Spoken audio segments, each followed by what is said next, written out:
Shalom, homies. Happy Easter. Christ has risen, at least within my heart. How about yours?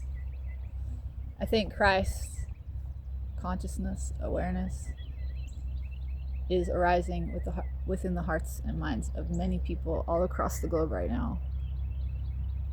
And that's very exciting.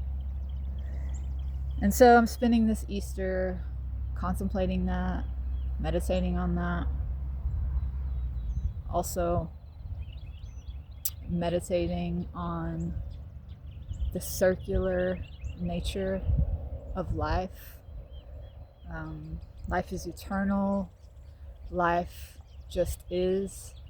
Death is just something that happens within life. It's a transition. It's a transformation from one life form to another. Life goes on and on and on and on and on, and we are that. We are eternal. And we've forgotten that. And that is reflected in the way that we have been behaving. We've been walking in a straight line. We've been taking from the circle and walking away from it. And now we've seemingly walked off of a cliff. Maybe not. Maybe we can turn around. Maybe we're hanging over the edge. I think that's where we're at, actually. And so I know I'm turning around and I'm walking in a circle.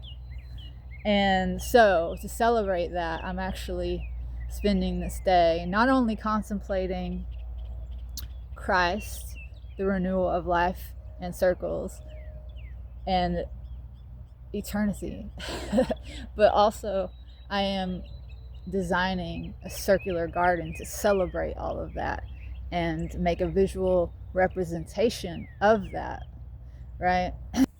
This is a dead snake.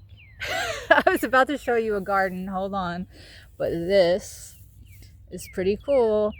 Obviously no longer alive, and yet it is, because life is eternal. So life is now transitioning from a snake into something else. It's going back to the earth, and grass will grow up out of the snake. Flowers will grow up out of the snake. Maybe food will grow up out of the snake eventually, right? And also, like, snakes are often used to represent transitional phases, transitional periods. The snake sheds its skin and becomes a new version of itself as it grows, right? The Ouroboros, the snake eating its tail, is often used to depict eternity, renewal, death, birth, the cycle of life. So very interesting that this is just outside of this circular garden as I am talking about the circular nature of life, the eternal nature of life. Everything is meaningful. So this garden is just outside of my bedroom window here at the farm where I'm staying. It's giving me inspiration. I've decided to make my own circular garden of food. This is all perennial flowers for the bees, for the butterflies. Deborah cuts flowers out of here, later in the season when everything's in bloom, and sells them at the farmer's market. I think this is a great design, a great layout. So I'm walking through it, I'm taking measurements. This is a 22-foot diameter circle. I think it's a great size. I've decided to go, hey, how are you? I'm just making a video for YouTube. Awesome. Do you have instructions for me? Wait, what? Do you have a job for me to do or something? You have a job for you? Yeah. I'm just acknowledging your presence. I didn't want to just be talking to myself. The only area out here still in need of weeding is around this corner. Okay. I will point out what's what. Okay. And preening everything, which is it's like a corn gluten, Okay. and it prevents seeds from germinating. Okay. So when you put it down, Right. You can't put any seeds you want down. Okay. But it's great for areas where you're transplanting. It just buys you things. some time. Well, it's good for like it's good for at least 3 months to maybe 6 months. Oh wow. Okay. So I put it around my dahlias. Okay. You know, things that really don't like to be crowded by weeds. Yeah. And don't have shallow roots, so it's hard to weed them. Okay. It's just great. It's great stuff. Perfect. And you've done such a beautiful job weeding it. I love that we're getting an additional lesson here. I was just talking about the garden I'm designing. Awesome. Okay. Okay. So let's see. There's still some stuff in here that can come out. This stuff with the little white flowers can come out. Okay. Oh, that's triloba, isn't it? Yeah.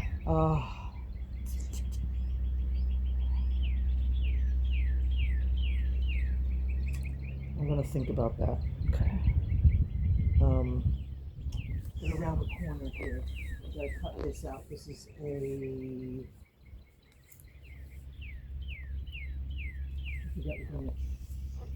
something berry, hackberry tree. This little gray stuff can come out. That's amongst the. I probably should move this. What is this? It's sedum. It's a sedum. Oh, okay. And all this stuff back in there. There is a daylily there. Okay. See it with the wide leaf? Right here? Yeah. And then there's some other daylilies over here. But the rest of this can all come out. Okay. I might get to this on Monday if that's okay. Yeah, that's fine.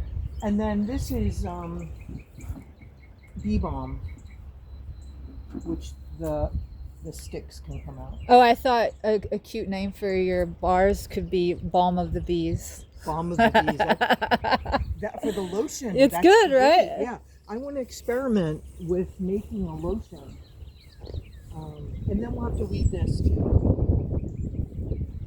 Okay. Perfect. I'm getting excited. I'm going to make a model of my garden. Yeah. I decided that's a perfect size, don't you think? Like if I do that size down there? Yeah. Yeah.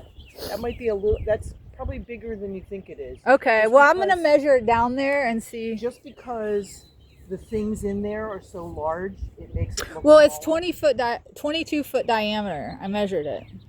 This is 22 Yeah. feet. Yeah. Mm-hmm. I think that's perfect. Just remember to leave a path there. Yeah, well, I like the cross too because it's like the seasons. You know, it's very symbolic. I like it. Okay. The irises are starting to bloom. Oh yeah, I was meditating on that this morning. I was using it as my focal When they're point. blooming a little more, I'm going to take a picture of just that part right there. I think that's a weed, but I'm not sure. Which? What? This bushy thing right on the edge here. Is that a wild onion? No. This, Oh, this you're stuff. talking about this? Yeah, I think that's a weed. Pretty sure it is. I'll check it with my plant things. Was I supposed to leave that wild onion or take it out? You can either way. Okay, I'll just eat it on won't it. hurt. Yeah, it won't hurt. This was a tree that we had to cut down. And I had them leave the stump. Yeah. And I used that rock as a bird feeder on top of the stump. Well, you know, it's also a And it great just- place for frogs to live under to eat Yes. snails and slugs. And Yeah. If it was wetter, frogs would probably live there. Yeah. But you can see like the roots of the tree going down. It's sort of cool. Yeah, I like it. I like making little habitats within the garden for stuff. Well, I think there's definitely, well, I don't know what it is. It's like little pellets. It could be money. Oh, there's little poops. Yeah, over by the, I should pick them up and make sure, see if there's seeds. I They just look found like there's my- a dead snake over there. Oh, yeah? Yeah. Over here. Skin or an No, actual dead it's snake? recently been killed. I don't know, maybe by a bird or one of the cats. Right here. See? Oh, yeah. Oh, wow. Oh, you know what? He got mowed. Oh, That's what no. happened. We'll have to put them in the compost. Yeah. Well, we'll just put him right there. And Yeah. decompose. That's what happened. He got mowed. Yeah. I mowed one time, and it was a big one. It was a big. Really? It was like that big around, and I was down here, and I didn't see it, and out of the corner of my eye, I saw something move, and I had literally chopped it in half. Oh my gosh. And I literally stopped the mower and ran screaming, Dad!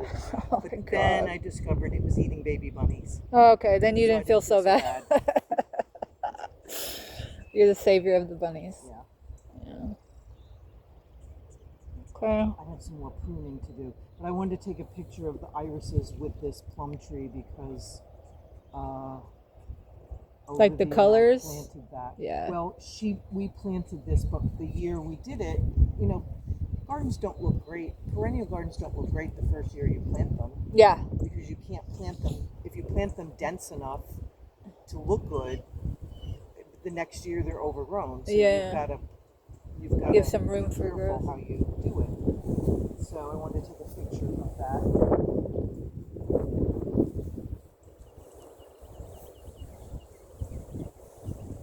Yeah. It's changing a little bit every day. Yeah. Wait until after the rain. Wait till next week. You will not believe how fast stuff grows. It's very dry right now. Yeah, well, we're about to get rain today. Feels Tonight, like. yeah. You can feel it. Yeah. You can feel it in the air. I feel it in my bones. Yeah. Is that In what my neck. Is that I the can. pain I'm feeling? I feel it in my neck a little bit when it's about to rain.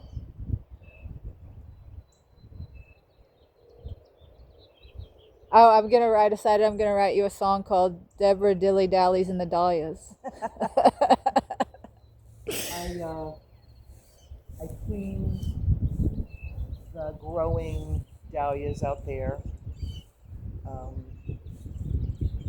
Yesterday we put compost and I spread it all around the growing dahlias. Nice. And I preened it today because you want to preen before the rain, so you either have to rake it in or you have to water it in. So that like dissolves the stuff. It saturates like the first like this much of the soil. Yeah. And it just prevents seeds from germinating. Nice. Good seeds and bad seeds, so you can't use it somewhere where you want to plant seeds. Right. But for weed control here, I mean, weeds are absolutely the bane of my existence. Right. And when I don't do it right, like in the perennials, we did it. We did it so many times last year, and it's still just. May this be our problems, right?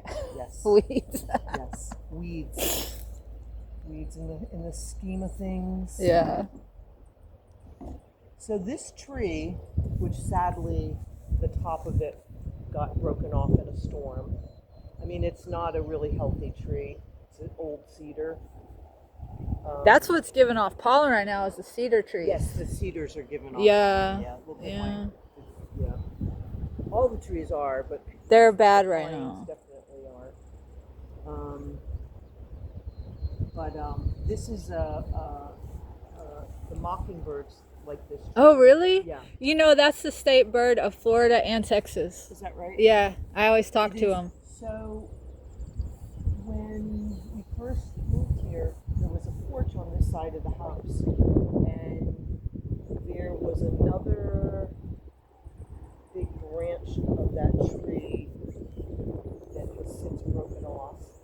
And when I would be out on the porch, there would be a mockingbird sitting at the end of the branch, like yelling at me. They're so like, cool. What are you doing here on my property? That's great. It reminds me of the Hunger Games. I never watched that. That's like her symbol, and she talks when she goes hunting. Yeah. She talks to them, and they communicate with her about what's happening. Yeah. And when I was a kid, I used to always talk to the mockingbirds. They're great. Yeah. They're wonderful. They're cool. But yeah, and you always know what they are even from a distance because they flip their tail. Mhm. Yeah. So, but they hang out in the cedar trees a lot. I don't know if they nest there. Oh. when I first came here and was making quilts, more than I, because we moved here in the winter. Yeah, And so I you had had a lot nothing of to time. do. Of course, I was getting physical therapy on my hand 3 times a week. Oh, But and you were quilting? I I guess that was probably good for that's you. did I Like an show exercise. you my AccuQuilt, that Uh-uh. thing that you use the dies on and you just roll it and it cuts all the pieces? No, that's I cool. got that when because I couldn't use scissors and Okay. I could barely use a rotary cutter and I Yeah. couldn't do it with my left hand. But this I could turn it with my left hand. Yeah. Um, and I also got an iron that, you know how when you iron something you set the iron up. Yeah. I couldn't do that motion. Oh my God. I couldn't. Did it feel like a sprained wrist? Oh Is that no, how? I shattered my wrist. I fell headfirst down a flight of stairs right before we Oh my moved here. God. Yeah, and at the hospital, the emergency doctor told my daughter they'd never be able to fix my hand. I would lose use of that hand. Fortunately, I didn't know that. I was Yeah. pretty addled. I had a concussion. I had broken ribs. I don't like when doctors say stuff like that. Yeah. It feels like they're speaking death So over you. they said you have to go see an orthopedic surgeon. So I looked in the yellow pages and I found this orthopedic practice in Providence. What did I know, right? Yeah. So I make an appointment and I go, and the guy's, I can't remember his name now, is talking to me. And he goes, well, I like to do my own x-ray, so let's get an x-ray. And Yeah. so I get the x-ray, and then he comes back in the room and he's like all excited. He's like, this is so bad. Oh I no. haven't seen anything this bad in a long time. And then he looks, and I'm like looking at him like, what? And he goes, but I can fix it. He Yeah. said, it is going to take you a year of therapy to get used to your hand back, but I can fix this. He said, a lot of people can't. They'll tell you nobody can fix Yeah. it, but I can fix it. He Wow. called his hand therapist up to Yeah. look at the x-ray, and he said to him, you're going to be seeing her 3 times a week for a year. But she's gonna, and I'm like, I'm a very good patient. I'll do whatever Yeah, you tell you me got to a do. good doctor. I want my hand back, and I did it in 9 months. That's I awesome. had, when we moved down here, I had to get a new hand therapist. Yeah. The closest hand therapist was in Columbia, which was 35 minutes away. I had to drive 35 minutes 3 times a week. It's worth a hand, right? Oh yeah, she was great. Yeah. But she was literally the only one. Yeah. I got lucky because when I had my spinal surgery, Yeah. I somehow landed the surgeon that trains all the other surgeons in the nation on the surgery. Lucked out. Yeah. See, somebody was looking out for you. Yeah. Somebody was definitely looking God. out for me, I'll tell you. Yeah. But I'll tell you, it took a long time. I mean, I think it was 3 months before I could even like move my hand and fingers. Wow. It was bad. It Yeah. was bad. It was really bad. I have lots of metal in there. It looks like a big like spider. Do you have any like, what is that called when you start losing feeling? When like you get scar tissue in there. What is it called? If people get surgery for it, like people who type a lot get it. Oh, carpal tunnel. Do you have any of that? No, but I do. I mean, I have some pretty bad arthritis in this hand. And for about, even after I moved here, I would go back and see him, and he would do steroid injections in my thumb. And he would say to me, now, people are going to tell you this is going to destroy your joint. He said,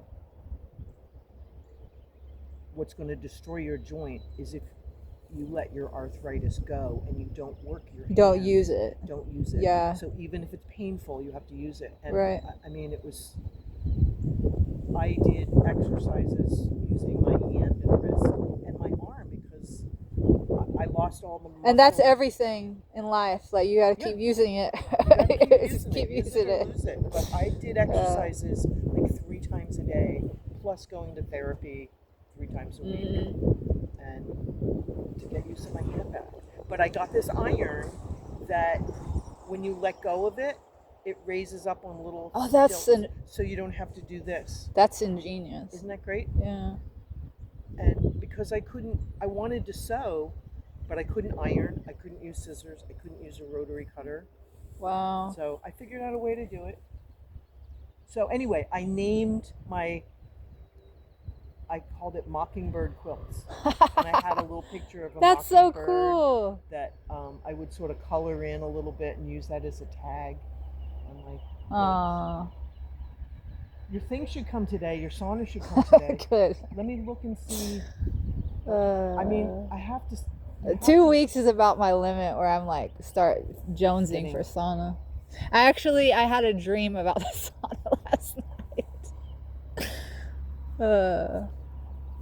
I mean, you have to give Amazon credit. Yeah. You know, I mean, for where we live, I have to use it. I can't. Yeah.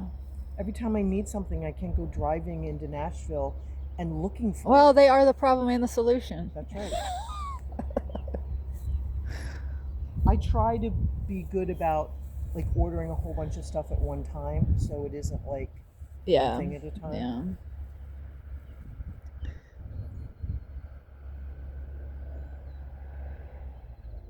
If somebody's supposed to call me today, another couple.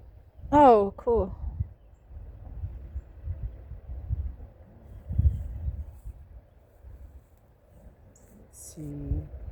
Let's see where it is.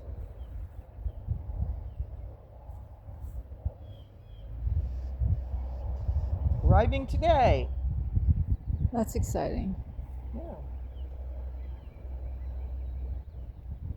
It says out for delivery.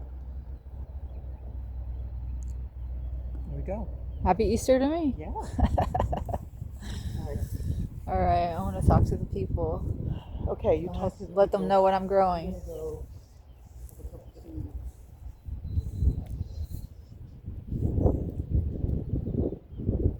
Okay, so we mentioned Deborah's name and she appeared.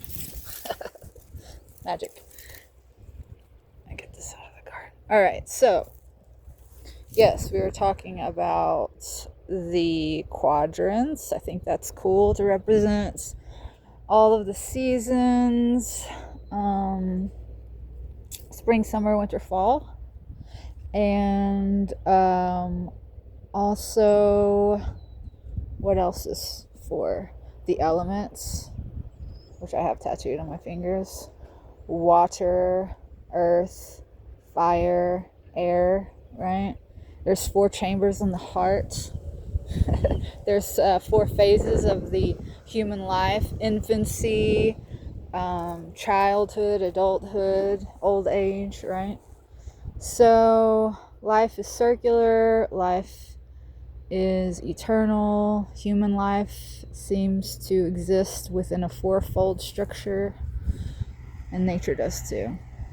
So I think laying out the garden like this with a cross path is cool. It's functional as well as symbolic. And so I'm going to be growing loofah, and so here's the orientation. All right, I am facing north. This is east. This is west. My garden is going to be down further south on the property. But just to give you an idea of how I'm going to lay things out and why I'm going to lay them out in such a way, here's what I'm thinking. So you see here, you have the taller plants at the back, the north end of the circle. And that's ideal because the path of the sun moves from east to west, and also it's going to be a little further to the south of these trees. So as the sun shines down and hits these trees, it's going to cast a shadow behind the tree because it's in front of it, right? So you want all of your taller elements, your taller plants, to be furthest north so they don't shade out the smaller plants. You want the smaller plants to be further south. So I'm growing loofah, which is going to require a 6 to 10 foot trellis to climb up because it's a vining plant. So what I'm thinking is I'm going to have about probably where this tree is, like the back half of the circle, that will be one side of one footing of the trellis, and then the other footing over here. And then maybe I will do like an archway. Maybe use cattle panels. I'm not sure. I think I would like to use materials that I find here on the property. I don't know if I'll be able to do that. I might have to buy a few things, but hopefully not. So I'm gonna have loofah vine growing in an archway on the north half of the circle. And I'm also going to grow birdhouse gourds on the same trellis. And I believe they are in the same genus, so which means they can cross-pollinate. So that won't affect the fruit on either of the plants this year, but if you were to save the seeds from either of the plants at the end of the season, then the next year when you plant those seeds, you would probably get some hybrid gourd, like a cross between a birdhouse gourd and a loofah gourd. And I'm growing loofah because it has multiple functions and it's just a really cool plant. So I'm sure most of you are familiar with like loofahs that you use for bathing. Of course, there's like a sea sponge, but then there's a loofah, and a loofah comes from the loofah gourd. But you only get the loofah if you leave the gourd on the vine all season, and it gets larger and larger and larger and more fibrous. And then at the very end of the season, you take it off and you cut it open, and it's a sponge, a loofah sponge. If you harvest the gourd when it's small and tender, you can actually eat it, and it's highly nutritious. So it has lots of potassium. It's just nutrient dense in general, and it's good for the heart, the brain. So I'm gonna get food out of it, and then I'm also gonna get a value-added product out of it. And then the birdhouse gourd is not edible, but I'm going to be growing habitats for birds. So I'm actually going to make birdhouses out of the gourds at the end of the season after they harden. And I'm planning on taking those back with me to St. Petersburg when I go back home, because there is a lake that I like to walk at every day. And let me turn me. There's a lake that I like to walk at every day, and there's lots of birds there. That's why I go there. And I collect feathers as part of my walking meditation. And the city has recently put in a sanctuary for the purple martins that come there in the wintertime. And purple martins in nature often nest in gourds, in old dried out gourds. But there's not any gourds at the lake, so the city has put out, I think they've teamed up with a nonprofit, and they've made these like plastic gourds for the birds to live in, which is cool. But I had the idea of growing actual birdhouse gourds and making natural homes for them to live in and nest in. So I'm going to be taking something back with me to St. Pete. You know, God willing. We don't really know what's going to be happening ever, but especially now when things are so chaotic and unpredictable. But I feel really blessed and lucky to be on this property, out in nature, where I can grow food and be with good people. So I feel like God is definitely looking over me, and I have faith that all of this is going to be for the good. But yeah, so I'm going to wrap this up because I wasn't planning on this being so long. But I'm going to take you along with me as I prep the garden bed, as I build the trellis, as I plant the seeds, so you can see the garden develop over time. I'm probably going to also grow like various flowers and okra too, because that's one of my favorite vegetables. And a few other things. So yeah, happy Easter. Christ is King. You are eternal.